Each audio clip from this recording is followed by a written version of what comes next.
உங்கள் பாதத்தில் சர்க்கரை நோயினால் ஒரு புண்ணு இருக்குது. இது ஹீல் ஆகுமா இல்லையான்னு பதட்டப்படுறீங்க. முதல்ல ஒரு விஷயம், பயப்படாதீங்க. பெரிய பார்க்கவே பயமாக இருக்கிற காயம் கூட ஹீல் ஆகும். ஹாய், நான் டாக்டர் சவுண்டப்பன், சேலமில் இருக்க ஒரு plastic surgery, MBBS general surgery, plastic surgery residency வழியாக இப்போது கன்சல்டண்ட்டாக இருக்கேன். 12 வருஷமாக டயபெட்டிக் ஃபுட் கேசஸ் மேனேஜ் பண்ணுறேன். இந்தியாவில் உலகத்திலேயே அதிகமான டயபெட்டிக்ஸ் இருக்காங்க. அதனால் இந்த கேசஸ் நான் நிறையவே பார்ப்பேன். இந்த சேனல் ஸ்டார்ட் பண்ண காரணம், நிறைய பேஷண்ட்ஸ்க்கு டயபெட்டிஸ்னால் என்னங்கிற புரிதலே இல்லாமல் இருக்காங்க. இந்த வீடியோவில் உங்கள் பாடி எப்படி சுகரை ஹேண்டில் பண்ணுறது புரிஞ்சுப்பீங்க. சுகர் எங்கேருந்து வர்றது, எப்படி யூஸ் ஆகுது, அது எந்த உறுப்பு கண்ட்ரோல் பண்ணுது, எல்லாமே தெரிஞ்சுக்கலாம். வீடியோ போகிறதுக்கு முன்னாடி லைக் பண்ணுங்கள், சப்ஸ்கிரைப் பண்ணுங்கள். உங்கள் பாடிக்கு சுகர் ஏன் தேவை? ஒரு பவர் பிளான்ட்டை யோசிங்க. நிலக்கரியை போடுவாங்க, பிளான்ட் அதை பேர்ன் பண்ணி எலக்ட்ரிசிட்டி தயாரிக்கும். அந்த எலக்ட்ரிசிட்டி தான் எல்லாத்தையும் ரன் பண்ணுறது.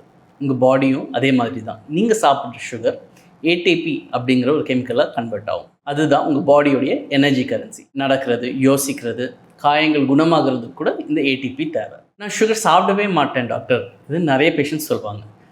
புரியுது. ஆனால் ஒரு விஷயம், சுகர்னு சொன்னால் காஃபி, டீயில் ஆட் பண்ணுற அந்த வெள்ளை சுகர் மட்டும் இல்லை.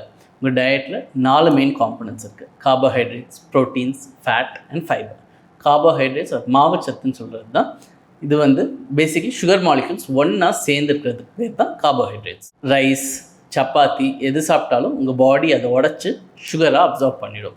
அதோடு நீங்கள் சாப்பிட்ற ஸ்நாக்ஸ், பேக்கேஜ் ஃபுட்ஸில் ஆடட் சுகர்ஸ் நிறையவே இருக்கும். அதனால கார்போஹைட்ரேட்ஸ் அண்ட் ப்ராசஸ்ட் ஃபுட் அதிகமாக சாப்பிட்டா பிளட்டில் சுகர் அதிகமாகும்.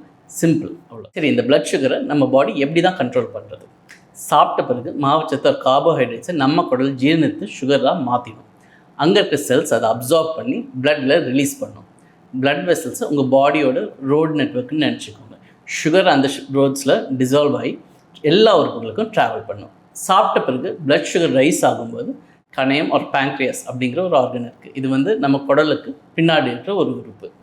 இதில் இருக்கிற பீட்டா செல்ஸ் இன்சுலின் அப்படிங்கிற ஒரு ஹார்மோனை ரிலீஸ் பண்ணும். ஆமாம், நீங்கள் இன்ஜெக்ட் பண்ணுற அதே இன்சுலின் தான். இன்சுலின் ஒரு கீ மாதிரி. அது உங்கள் மசில் செல்ஸ், ஃபேட் செல்ஸுடைய கதவை திறந்து சுகரை உள்ளார புஷ் பண்ணிவிட்டு ஸ்டோர் பண்ண வச்சிடும்.